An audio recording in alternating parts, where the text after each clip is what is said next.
হাজো গুৱাহাটী সংযোগী পথ অৱৰোধ কৰি প্ৰতিবাদ স্থানীয় ৰাইজৰ জৰাজীৰ্ণ পথ মেৰামতিৰ লগতে পকী নলা নিৰ্মাণৰ দাবীত এই প্ৰতিবাদ লোক নিৰ্মাণ বিভাগৰ বিৰুদ্ধে ক্ষোভৰ বহিঃপ্ৰকাশ স্থানীয় ৰাইজৰ অৱৰোধৰ ফলত হাজো গুৱাহাটী সংযোগী পথত সৃষ্টি হয় তীব্ৰ যান-জঁটৰ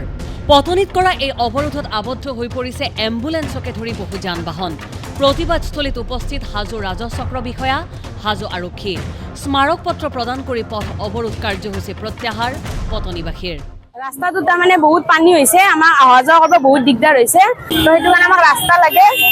গাড়ী চাৰিবিলাকো বেয়া হৈ গৈছে পানী দি অহা যোৱা কৰাই আৰু পানী বহুত হৈ গৈছে একাঠু পানী হৈ গৈছে তাতে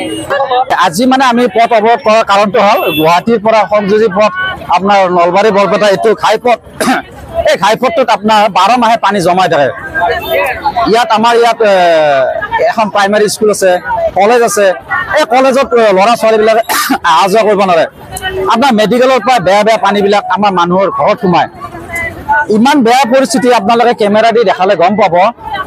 মানে বেয়া পানী আনকি আপোনাৰ পিডব্লিউডিৰ অফিচৰ সন্মুখতে ডাঙৰ গাঁত যাৰ ফলত দৈনিক আমাৰ এক্সিডেণ্টৰ সন্মুখীন হয় আমি মাননীয় মুখ্যমন্ত্ৰী ডক্টৰ হিমন্ত বিশ্ব শৰ্মা ডাঙৰীয়া এটাই অনুৰোধ জনাইছো